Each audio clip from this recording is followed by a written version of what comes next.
মহানবী হযরত মুহাম্মদ সাল্লাল্লাহু আলাইহি ওয়াসাল্লামের হৃদয় কাঁপানো 10টি ইসলামিক উক্তি। 1. জান্নাতের চাবি হলো আল্লাহ ছাড়া কোনো ইলাহ নেই, এই সাক্ষ্য দেওয়া আহমদ। 2. শ্রেষ্ঠ কথা 4টি, সুবহানাল্লাহ, আলহামদুলিল্লাহ, লা ইলাহা ইল্লাল্লাহ, আল্লাহু আকবার, সহিহ মুসলিম। 3.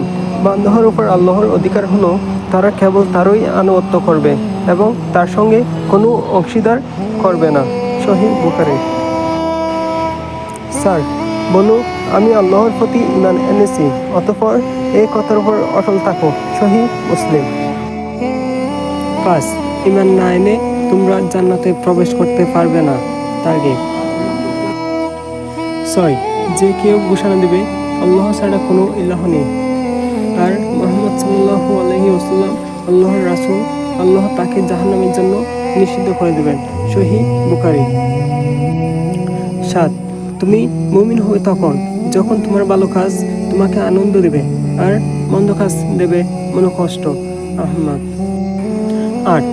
কোনো বান্দা ততক্ষণ মুসলিম হয় না যতক্ষণ তার মন ও জবান মুসলিম না হয়, তাকরীর।